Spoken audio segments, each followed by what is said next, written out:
নমস্কার, আমি রণজিৎ হালদার। আপনাদের প্রচুর প্রচুর সাপোর্ট এবং অপার ভালোবাসায় আমি সুস্থ সবল নিরপেক্ষ সুন্দর সমাজ গড়তে আমি আমার আরটিআই ইনফো 5258 চ্যানেলেতে ফিরে আসতে পেরেছি। তার জন্য আমি আবারও আপনাদেরকে অশেষ অশেষ ধন্যবাদ জানাই। আজ আমি আপনাদেরকে মন্দিরবাজার ব্লকের আজনা পঞ্চায়েত অন্তর্গত সুতোবেচা গ্রামে একটি দরিদ্র পরিবারের আবাস যোজনা, যেটা বর্তমানে বাংলার বাড়ি, তার একটা ঘটনা আপনাদেরকে আমি শোনাবো।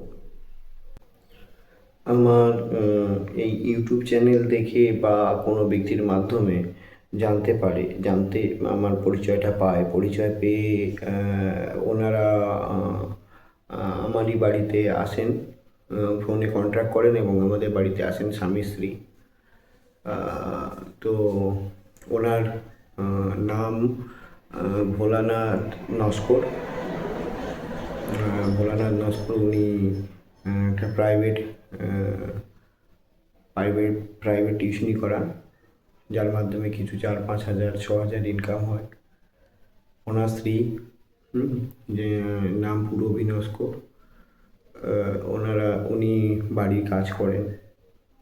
একটা ছেলে আছে কর্মসূত্রে, সে বাড়ির বাইরে থাকে, কর্মস্থানেই থাকেন। আমি যে কথাবার্তার মাধ্যমে বুঝতে পারলাম যে ওনারা খুবই গরিব। তো বর্তমান ওদের এই পরিস্থিতি যে একটা ছিটে বেড়ার ঘরেতে উপরে অ্যাসবেস্টস লাগানো, বাড়িতে ওনারা থাকেন। কোনো রকমে ওনাদের সংসারটা চলে যায়। তাও আবার আমফান ঝড় যেটা হয় সেই টাইমে ওনাদের বাড়ি অনেক ক্ষতিগ্রস্ত হয়। তো ওনারা ধার দেনা করে অ্যাসবেস্টস লাগিয়ে মোটামুটি মাথা বুঝে আজকে আছেন। বারবার আবেদন করেছেন ঘরের আবাস যোজনার জন্য। বর্তমানে অ্যাকচুয়ালি ব্যাপার এটাই হচ্ছে যে সে কীভাবে আবেদন করবে সেটাও মানুষ জানে না, বা আবেদনের প্রসেস জানে না। তো তখন ভিডিও থেকে বলা হয়েছিল যাদের অবস্থা খারাপ, যারা দরিদ্র, তারা ড্রপ বক্সে ফেলে দিয়ে যাক। তো ড্রপ বক্সে ফেলে দিয়ে এসেছিলো, ওদের কাছে কোনো রিসিভ নেই।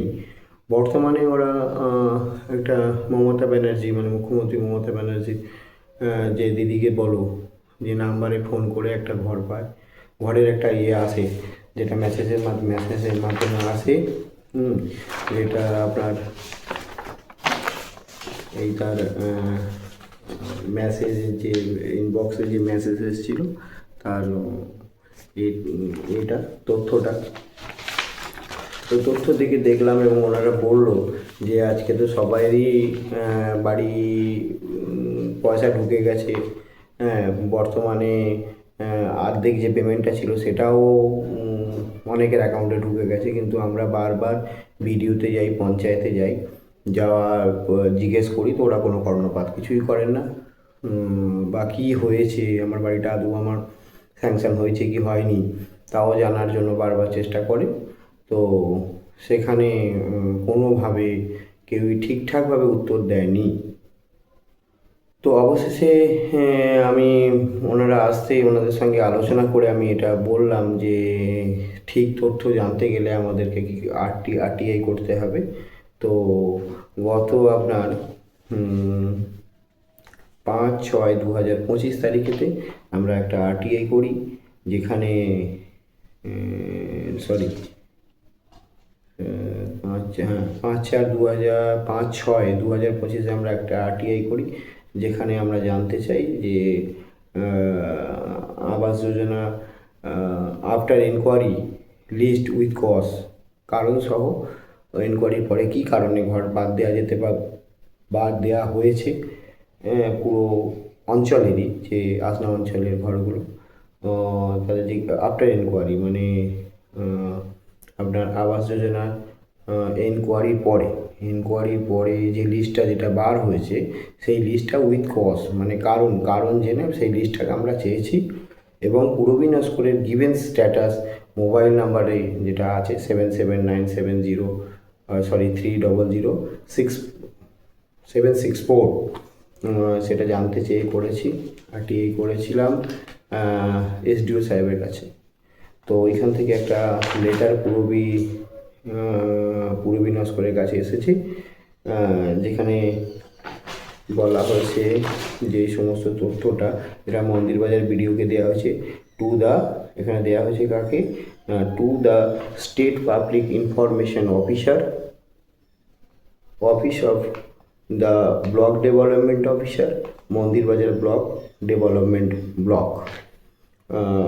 তো এখানে এটা দেওয়া হয়েছে কারণ প্রত্যেক আমাদের যেখানেই সরকারি পয়সা, যে সমস্ত অফিসে সরকারি সাহায্য আসে সেখানে একটা করে অফিসার থাকে যাকে মানে রাখা হয়, যেটা এই আরটিআই মানে তথ্য জানার সূচনা এই আইনেতে প্রত্যেক অফিসেতেই, মানে যেখানে সরকারি অর্থ সাহায্য আসে সেই সমস্ত অফিসেতে একটা করে অফিসার রাখা হয় যাকে বলা হয় state public information officer.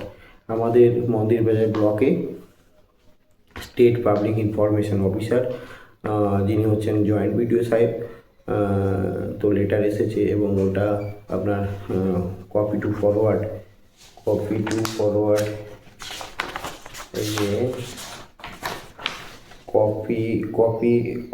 Copy forwarded to Purabi Naskar of Sutobecha, post office Mandirbazar, south 24 Pargana, pincode number 743395 for kind information. ওনাকে পাঠিয়েছে, এইটা হচ্ছে পোস্টের রিসিভ। যাই হোক, এই পর্যন্ত এখন ঘটনাটা ঘটেছে। এবার এই দেখা যাক বিডিও কী বলে ডাকে, তখন কবে তথ্য দেয়। আমার মনে হয়েছে যে এখানে কোনো দুর্নীতি হয়েছে। আগে যা ঘটবে বা যা কিছু আমরা জানতে পারবো, আগে আরও আপনাদেরকে বিস্তারিত জানাবো। পরবর্তী টাইমে আপনাদেরকে বাস্তবে ওনারা কেমনভাবে বসবাস করছেন, কী অসুবিধা, কী প্রবলেম, আমি ভিডিও করে এতে আপলোড করব, আপনারা দেখবেন। আর আমার চ্যানেলটাকে সাবস্ক্রাইব করবেন, ফলো করবেন, লাইক করবেন, শেয়ার করবেন, আর আমাকে সাপোর্ট করবেন, আমি যাতে আগে এই ধরনের ঘটনাগুলোর বিরুদ্ধে প্রতিবাদ করতে পারি এবং এদেরকে ঘর পাইয়ে দেওয়ার ব্যবস্থা করতে পারি। আর আপনারাও এটাকে অনুসরণ করবেন, কারণ আমি যতটুকু জানি যে প্রত্যেক জায়গাতেই, প্রত্যেকের অঞ্চলে বা প্রত্যেকের গ্রামে এরকম ধরনের কিছু না কিছু ঘটনা ঘটেছে। যারা প্রাপ্য, যে সমস্ত বেনিফিশিয়ারি তাদেরকে দেওয়া হয়নি, না দিয়ে বা কোনো রাজনৈতিক কারণে তাদেরকে কেটে দেওয়া হয়েছে, তাদের ঘরকে কেটে দেওয়া হয়েছে। যাদের ছাদতলা দোতলা বাড়ি আছে তাদেরকে ঘর দেওয়া হয়েছে। এই জন্য আমি আপনাদের কাছে অনুরোধ করছি, আপনারা এটা ফলো করুন। আর যদি আপনাদের মনে হয় আপনাদের পাশে, আপনাদের পাড়ায়, আপনাদের গ্রামে, আপনাদের অঞ্চলে এরকম কোনো ঘটনা ঘটে থাকে, তাহলে আমাকে জানাবেন। আমার হোয়াটসঅ্যাপ নাম্বার আমি দিয়ে দেবো। হোয়াটসঅ্যাপে আপনারা আসবেন, হোয়াটসঅ্যাপে এলে আপনারা জানাবেন, আমি তার উত্তর দেবো। আর যতটাই সাহায্য করতে পারি আমরা করব।